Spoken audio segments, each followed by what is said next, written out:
श्रोता प्रेमियों, मैं राम सागर शास्त्री आप लोगों के समक्ष एक प्रसंग रखने जा रहा हूं, शूर्पणखा के पूर्व जन्म की कथा। देखिए, भगवान राम सीता और लक्ष्मण के सहित पंचवटी में ठहरे हुए हैं।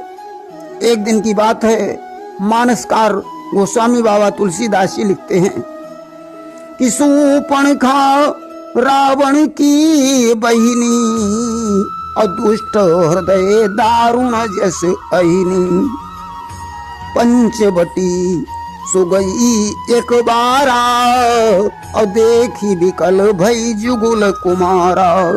एक दिन की बात है, शूर्पणखा रावण की बहन पंचवटी में पहुंची और वहां उसने राम लक्ष्मण को देखा तो रुचिर रूप धरी प्रभु पही जाई और बोली बचन बहुत मुस्काई।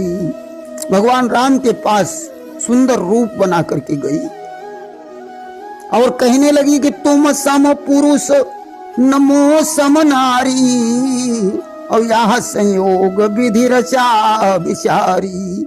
न तुम्हारे समान कोई पुरुष है, न मेरे समान कोई नारी है। यह संयोग विधाता ने विचार कर रचा है।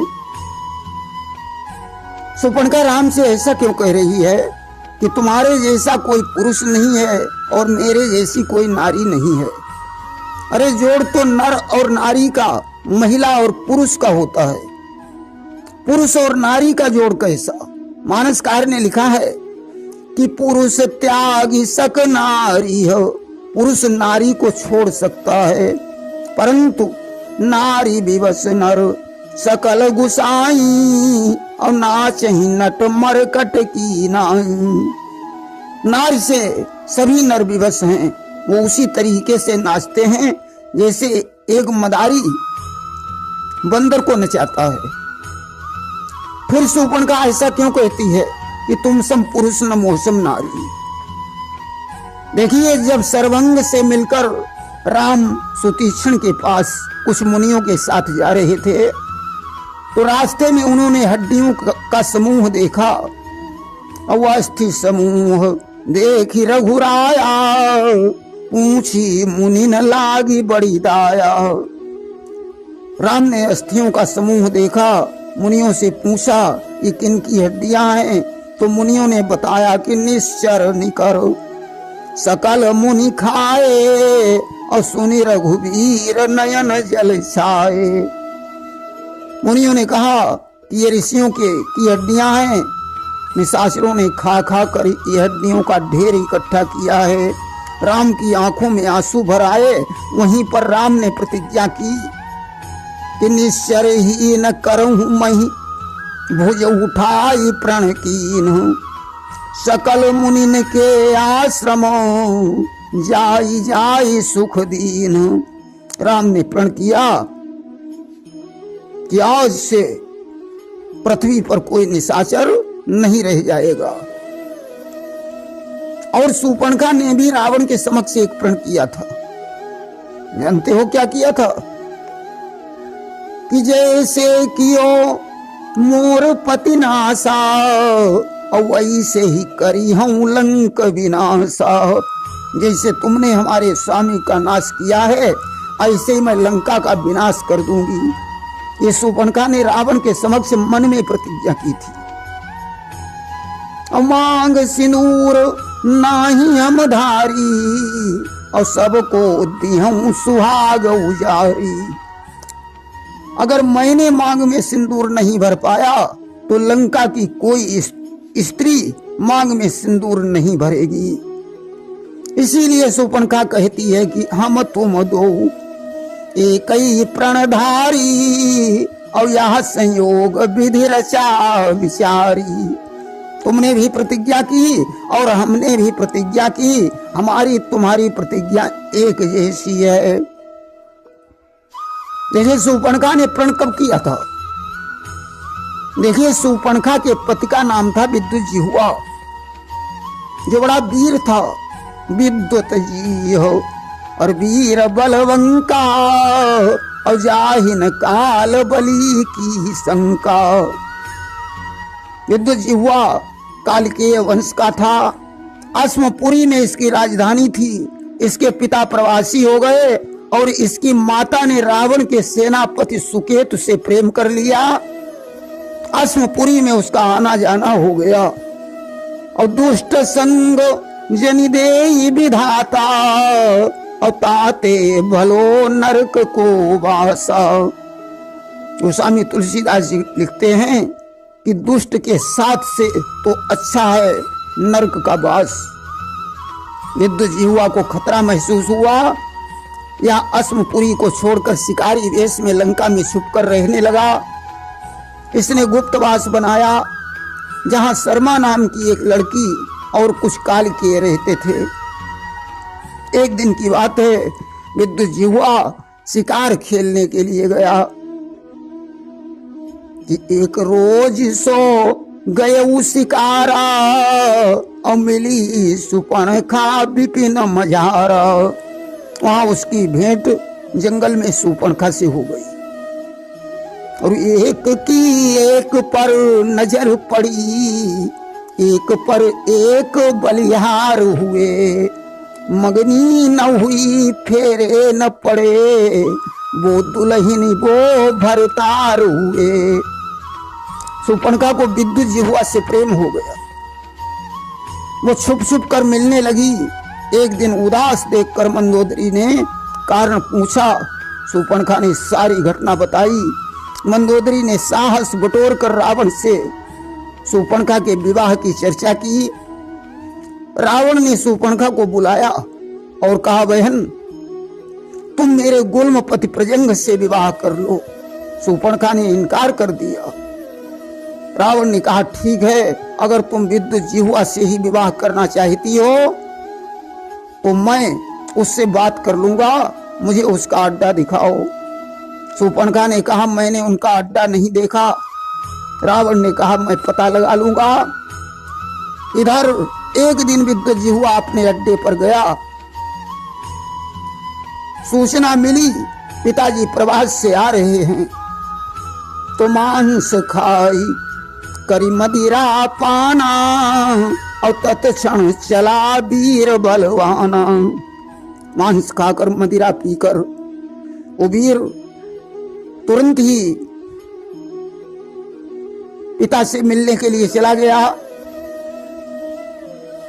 तब तक खबर मिली कि पिताजी को मार डाला गया। विद्युत जिह्वा समझ रहा था कि इसमें मेरी माता और सुकेतु का हाथ है। विद्युत जिह्वा ने जाकर माता का सिर काट डाला, सुकेतु को मार डाला। सुकेतु मारा गया। रावण को जब ये खबर मिली उसने कहा, अब मैं विद्युत जिह्वा को अपना संबंधी नहीं बना सकता हूं, युद्ध होगा। सुपर्णखा ने कहा, तो मैं वहीं जा रही हूं। रावण ने कहा, बहन दहेज लेती जाओ। सुपर्णखा बोली, अगर अपना बहनोई स्वीकार करो तो मैं दहेज ले सकती हूं।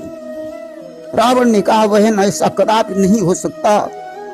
जाओ, अगर जाना चाहती हो, समस्याग्रस्त होने पर तुम मेरे पास आ सकती हो। उधर सुपर्णखा अस्मपुरी पहुंची। इधर रावण ने 1600 अश्वपोत के सहित कुंभकर्ण खरदूषण को साथ में लेकर अस्मपुरी पर चढ़ाई कर दी। विद्युत जिह्वा कुंजर सनीत आदि सैनिकों को लेकर युद्ध करने आया। सैनिक वीर गति को प्राप्त हो गए। संग्राम में रावण ने विद्युत जिह्वा को घायल कर दिया। रावण ने कहा, प्राणदान मांग लो। विद्युत जिह्वा ने कहा, कदापि नहीं। वीर मरते मर जाते हैं परंतु प्राणों की भीख नहीं मांगते। रावण को गुस्सा आया और सुनी रावण मारी तलवारी और डारो ताही जानते मारी। रावण ने खींचकर तलवार मारी। विद्युत जिह्वा का प्राणांत हो गया। युद्ध बंद हो गया। लाश अस्मपुरी लाई गई। सुपर्णखा को जब यह खबर मिली कि मेरे स्वामी मारे गए हैं, सुपर्णखा ने जब सुना निज पति का संहार, निकली महलों से तुरंत करती हाहाकार। शूर्पणखा हाहाकार करती हुई महलों से बाहर आई। आज शूर्पणखा ने चिता बना करके तैयार की, पति की लाश के साथ में जलने सती होने का विचार किया। रावण को देखकर शूर्पणखा ने कहा कि आओ भैया रावण आओ, तुमने क्या दिन दिखलाया है, रण में मारा है मेरा पति और विधवा मुझे बनाया है। हे भैया रावण आओ, तुमने मेरे स्वामी को मारा, मुझे विधवा कर दिया। वास्तव में विधवा के समान कोई दुख ही नहीं है। कवियों ने लिखा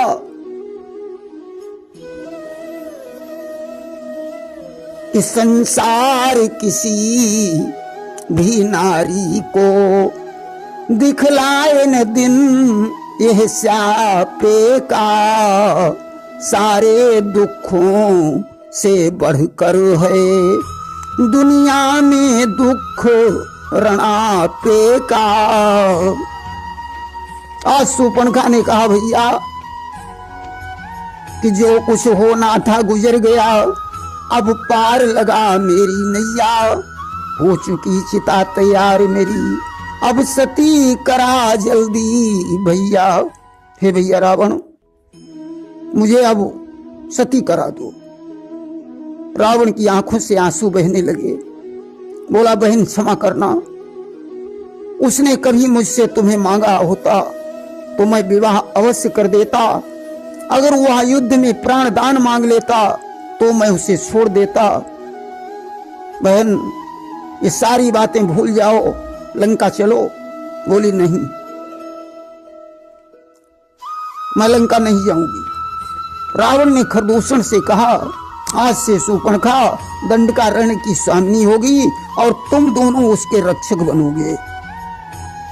वहीं पर शूर्पणखा ने रावण के समक्ष अपने मन में प्रतिज्ञा की थी कि जई से कियो मोर पति नासा और तई से ही करी हूं लंक विनाशा, मांग सिंदूर नाही हम धारी तो सबको दिहूं सुहाग उजारी।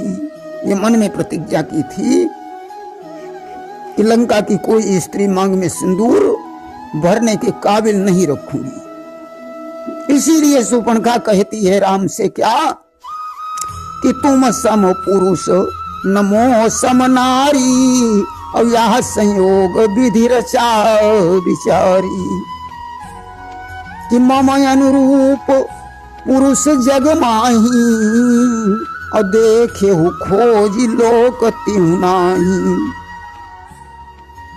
मेरे लायक कोई पुरुष मिला ही नहीं, तीनों लोकों में मैंने खोज की और इसीलिए मैं कुंवारी रही। कहती है शूर्पणखा कि ताते अबलऊं रही कुंवारी, मनुमाना कछु तुम ही निहारी। इसलिए मैं कुंवारी रही, तुमको देखकर मन में इच्छा हुई कि चलो तुमसे विवाह कर लें। क्या शूर्पणखा झूठ बोली कि मैं कुंवारी हूं? नहीं, शूर्पणखा सत्य कहती है। क्या कि मांग सिंदूर कबहू नहीं धारी और ताते अबलऊं रही कुंवारी। एक स्त्री की मांग में जब तक सिंदूर नहीं भरा जाता है तब तक वो कुंवारी है। राम सोचते हैं कि कुमारी माने पृथ्वी की रति और कुमार माने कामदेव, पृथ्वी के कामदेव, इसलिए इसका जोड़ लक्ष्मण से बनता है। तो सीत ही चितई कही प्रभु बाता और वही कुमार मोर लघु भ्राता। सीता की तरफ देखकर भगवान ने बात कही कि मेरा छोटा भैया लक्ष्मण कुंवारा है, क्योंकि रति अनंग और संबंध विधाता, इसलिए आई कुमार मोर लघु भ्राता। रति के लिए कामदेव, शूर्पणखा पृथ्वी की रति है और लक्ष्मण पृथ्वी के कामदेव हैं, इसलिए इनका जोड़ बनता है। दूसरी बात, शूर्पणखा लिखा है कि शूर्पणखा रावण की बहिनी और दुष्ट हृदय दारुण जस अहिनी। अहिनी शब्द का प्रयोग किया है। अहिनी माने सर्पिणी, और लक्ष्मण अहि माने शेषनाग हैं, तो अहि अहिनी संबंध विधाता, इसलिए आई कुमार मोर लघु भ्राता। सर्प का जोड़ सर्पिणी से बनता है, इसलिए राम कहते कि आई कुमार मोर लघु भ्राता। इसलिए लक्ष्मण ये तुम्हारे योग्य हैं। देखिए पूर्व जन्म में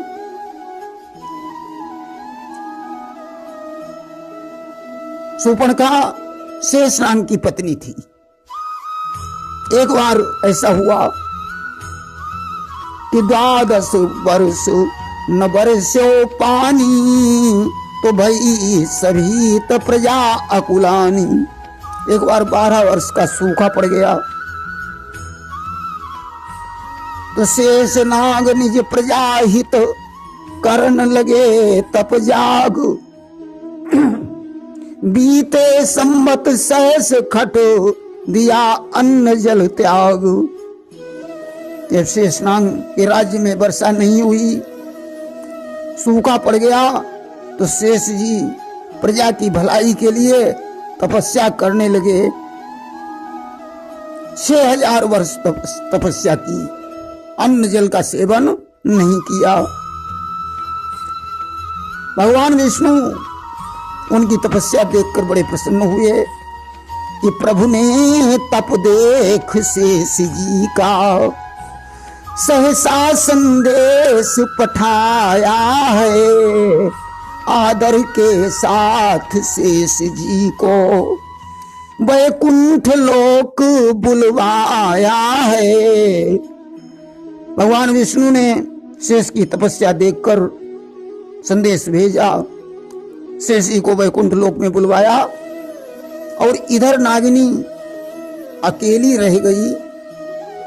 वो सोचने लगी कि नहीं को बाल न सखी सहेली, और पिय बिन के ही विधि रहूं अकेली। कोई बच्चा भी नहीं गोद में है, मेरी कोई सहेली भी नहीं, मैं बिना प्रीतम के अकेली कैसे रह सकती हूँ। कि बिन प्राणनाथ के घर आंगन सुना सुना दिखलाता है। यह राजपाट धन धाम महल मुझको कुछ नहीं सुहाता है। बिना प्रीतम के राजभवन शोभा नहीं देता।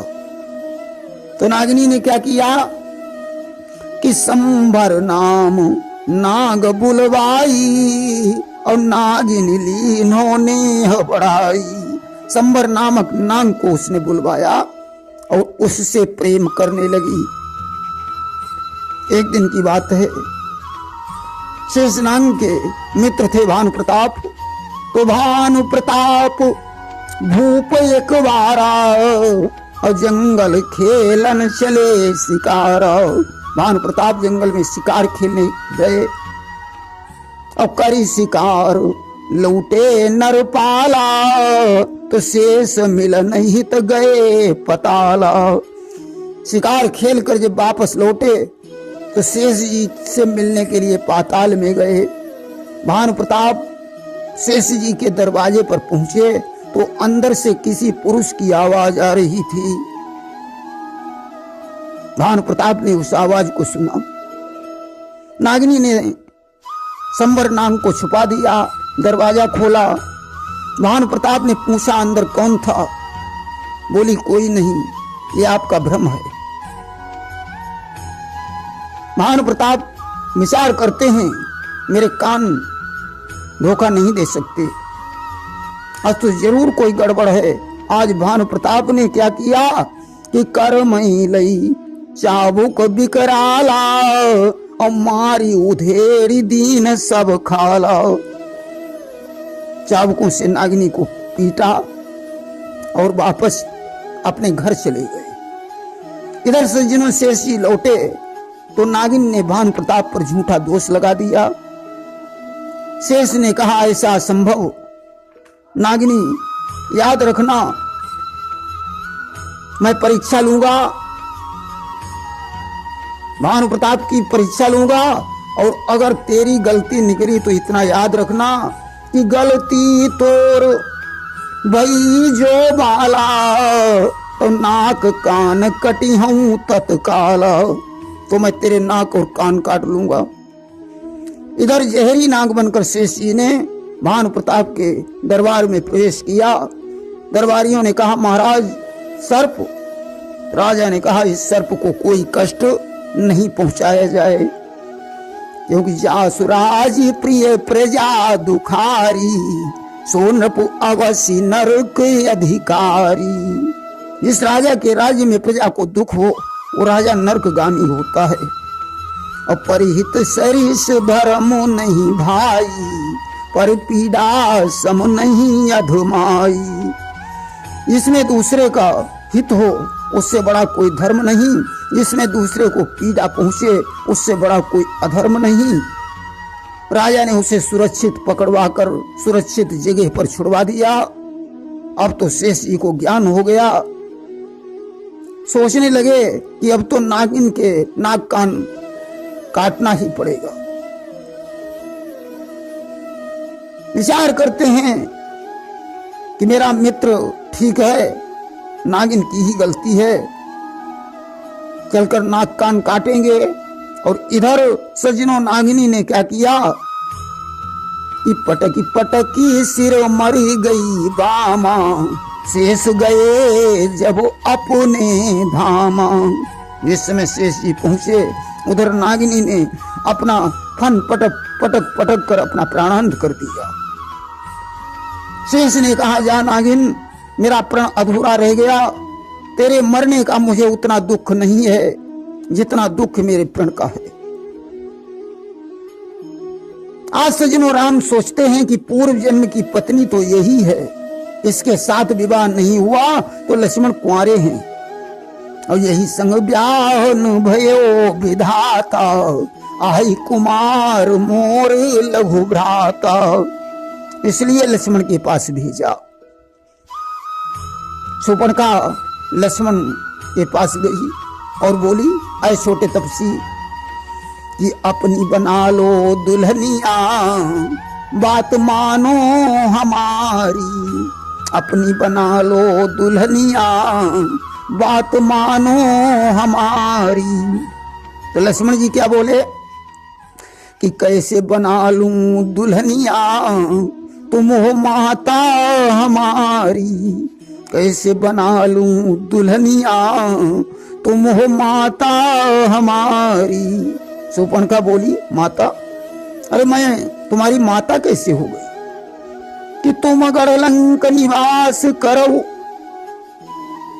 शूर्पणखा कहती है कि हम गढ़ लंक निवास करूं और तुम बन कानन के तपधारी, क्षण मात्र मिलाप भयो न कबहू, के ही कारण हम तुम्हारी महतारी।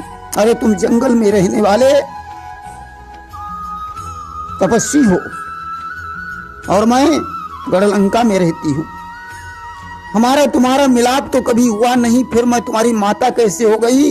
लक्ष्मण ने कहा सुनो कि तुम गढ़लंक निवास करो और हम बन कानन के तपधारी, और तुम राम के पास गई पहले, यही कारण ते हमारी महतारी। बात तुम सही कहती हो, लेकिन तुम राम के पास पहले गई, विवाह की चर्चा की, राम हमारे बड़े भैया हैं, इसलिए तुम मेरी भाभी हुई, मैं भाभी को माता के समान समझता हूं। बोली चलो बड़े तपस्वी के पास चले, ये तो अम्मा अम्मा चिल्ला रहे हैं।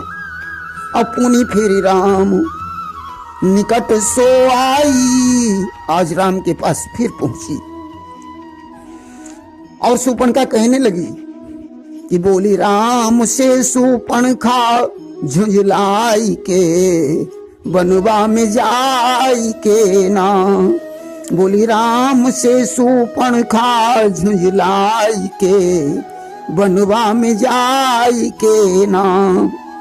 कि करो राम मोह से शादी रहो वन माँ अगाधी, करो राम मोह से शादी रहो वन माँ अगाधी। राखो अपनी हमें, राखो अपनी हमें दुल्हन बनाई के बनवा में जाई के ना।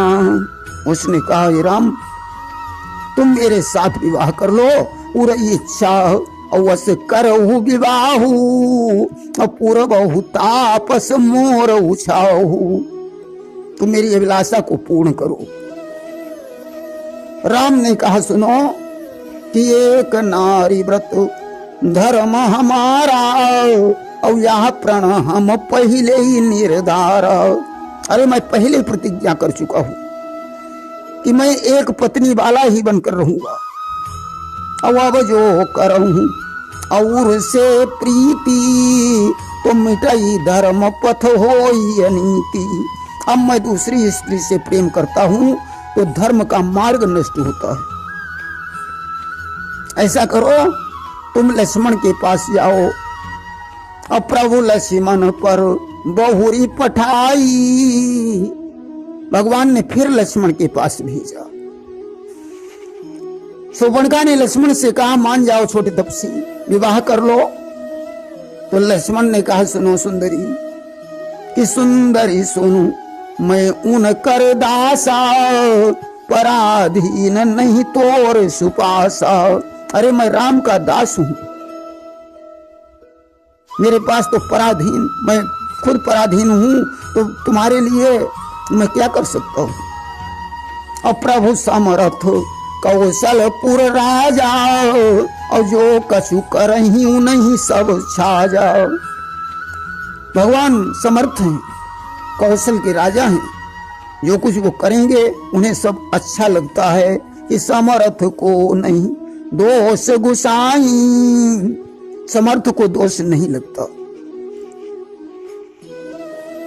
लक्ष्मण ने बहुत कुछ समझाया कि लक्ष्मण समझायो बहुभांति, कि मम ढिंग मिले ही दुख दिन राती। तुम्हें मेरे पास दुख ही दुख मिलेगा। लक्ष्मण ने एक बात और कही कि लक्ष्मण कहा और तू ही सो बरई, और जो तृण तोरी लाज परिहरई। लक्ष्मण कहते हैं तुझे वही बर सकता है जो अपनी लाज को तिनके के समान तोड़ दे। तब तो गुस्सा आ गया कि तब खिसियान राम पही गई, और खिसियाकर सुपर्णखा जो है राम के पास में गई।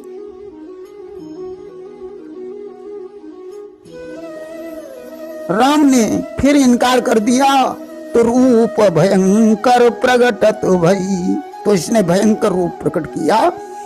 विचार करती है कि ये तपस्वी तो मान जाता, लेकिन इसके साथ में बीच में रोड़ा अटकाने वाली इसकी नारी है, इसलिए भयंकर रूप धारण करके मैं इस नारी को खा जाती हूँ। आज इसने भयंकर रूप धारण किया, सीता की तरफ देखने लगी तो सीता ही सभई देखी रघुराई, कहा अनुज सन शयन बुझाई। सीता जी भयभीत हो गई। तब भगवान ने अनुज को शयन से बुझाकर कहा, माने इशारा किया कि हे लक्ष्मण अपना प्रण पूरा करो जो तुमने पहले किया था। कौन सा? कि गलती तोर भई जो बाला, तो नाक कान कटी हूं तत्काला। जो पूर्व जन्म में तुमने प्रतिज्ञा की थी, आज उसे पूरा करने का मौका है। तो लक्ष्मण ने मौका पाकर नाक कान काट दिए, और नाक कान बिनु भई विकराला, बिना नाक कान के विकराल हो गई।